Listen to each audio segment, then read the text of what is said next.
Fala meus amigos, tudo bem? Hoje eu gravei um conteúdo bem especial para vocês. Eu acho que vocês vão gostar, eu fiz com muito cuidado. Basicamente eu vou trazer para vocês dois conceitos que eu considero que são verdadeiros remédios naturais e principalmente gratuitos que a gente pode aplicar na nossa vida. E a melhor coisa é que esses remédios não têm efeitos colaterais. Então, se vocês estiverem gostando do conteúdo desse vídeo, não se esqueçam de se inscrever no canal e deixar um gostei.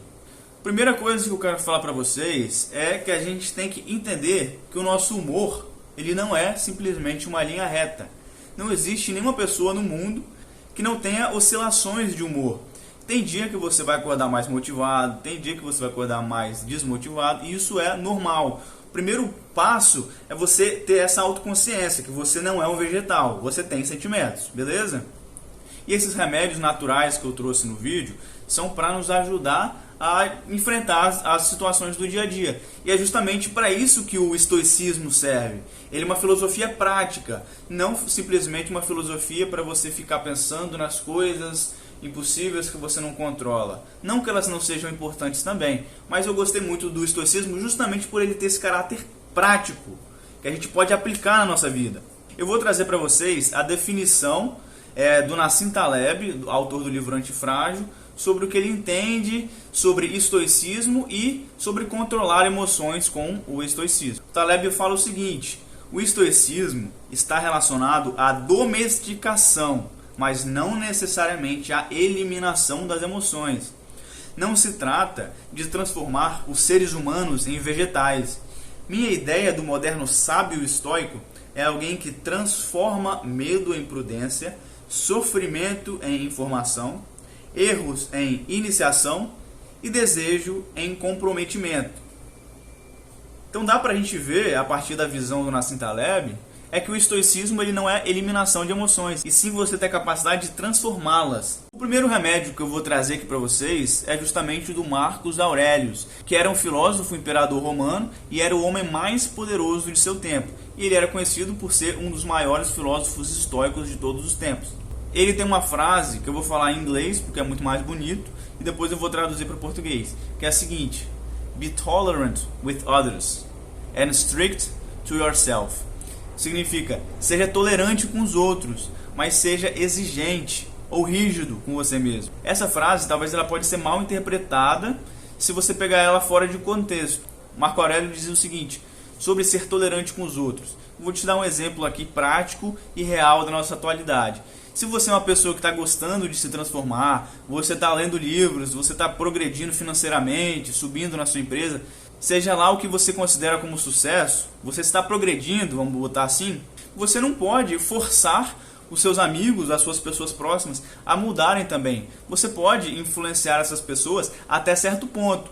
Mas, por exemplo, você lê um livro que você gosta muito, você sugere para a pessoa, mas você não vai ser aquele chato que vai ficar falando: e aí, já leu? E aí, já leu? Pô, cara, você tem que ler esse livro, vê isso, você vai melhorar. Você não pode, você tem que ser tolerante com os outros. É justamente o que o Marco Aurélio dizia. E ao mesmo tempo, você tem que ser exigente com você mesmo em vários aspectos. Mas isso aqui, como eu falei, é uma frase que pode ser mal interpretada, então eu vou explicar melhor.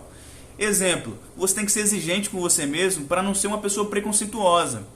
Eu sou preconceituoso? Sou. Mas entender isso é o primeiro passo para que eu consiga ser mais exigente nesse aspecto. Ou seja, eu não posso me deixar largar, ou seja, ter preconceito com várias pessoas e não ter filtros. Eu tenho que ter um critério alto, certo? É isso que ele quer dizer, se você ser exigente com você mesmo, exigente com o seu caráter, exigente com as suas ações. É nesse sentido. Outra coisa, você não pode ser uma pessoa medíocre. Pessoa medíocre é uma pessoa que está na média, a pessoa que está na boiada. É uma pessoa que quer ter o que ninguém tem, mas não quer fazer o que ninguém faz, certo? Você não pode estar nessa classe de pessoas, você tem que ser acima da média, você tem que trabalhar para ser acima da média. Por isso que você tem que ser exigente com você mesmo. Outra coisa que agora vai ficar claro aqui para vocês vocês já viram nos desenhos animados, Tom e Jerry e vários outros, quando tem um personagem pensativo e aparece um anjinho e um capetinha nos ombros dessa pessoa? Então, esse capetinha, ele representa o nosso ego, que é aquela pessoa que fala no nosso ouvido o seguinte: mesmo que você esteja de dieta, pode comer aquela pizza inteira, não tem problema não, pode fazer isso. Ou então, deixa para estudar domingo à noite, não vai ter problema, você consegue fazer isso, deixa para depois. Deixa o seu imposto de renda para o último dia possível. É o capetinha que está falando pra gente. Então, esse capetinha, o que ele faz justamente impedir que a gente seja exigente com nós mesmos. E como eu falei, o que se deve a essa má interpretação dessa frase? Até eu falei isso para minha irmã recentemente, ela falou assim, ai credo, seja rígido com você mesmo, porque as pessoas elas podem interpretar de uma forma ruim, entendeu?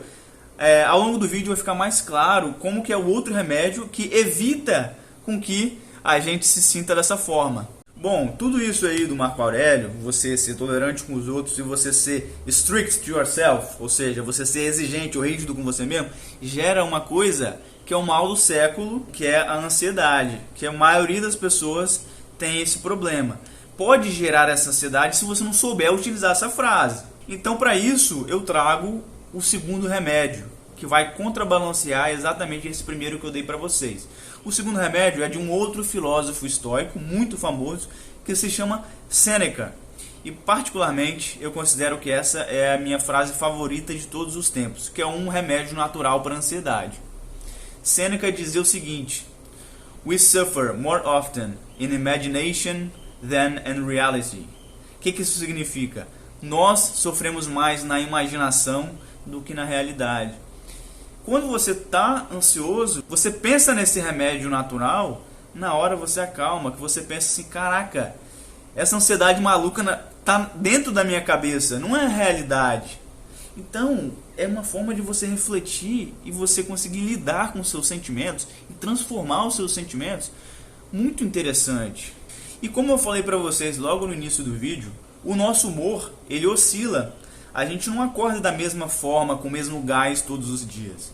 O que faz diferença, a gente sabe que é a consistência que a gente tem de fazer o que a gente tem que fazer, mesmo motivado ou não. Então, como que eu acho que a gente pode utilizar esses dois remédios que eu dei para vocês, do Marco Aurélio e do Sêneca?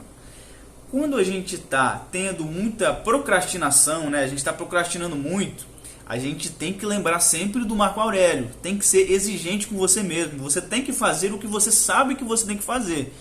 Mas aí se você tiver tendo ansiedade demais, aí você traz a frase de Sêneca e você acalma. E olha que interessante, você saber exatamente qual remédio você vai utilizar para cada momento da sua vida, para cada sentimento que você está tendo, você só vai ter isso com uma coisa que vocês vão achar que é de autoajuda barata, mas já existe há milhares e milhares de anos, que é o autoconhecimento. Você entender os seus sentimentos para você saber quando que você vai pensar de cada forma é essencial. Então assim, eu sugiro uma forma muito bacana de você ter esse autoconhecimento é você modelando a sua forma de pensar. Outra frase do Marco Aurélio aqui, uma frase bônus é: a sua felicidade depende da qualidade dos seus pensamentos. E os seus pensamentos, por sua vez, eles são moldados pelas experiências que você passa, ou então pelos livros que você lê. Seu pensamento é moldado desde que você era criança. Você tem esse poder de filtrar os seus pensamentos. Você não sabe, mas você tem esse poder. Ou você consegue desenvolver esse poder. E uma forma muito interessante de fazer isso, como eu falei, é você ler livros.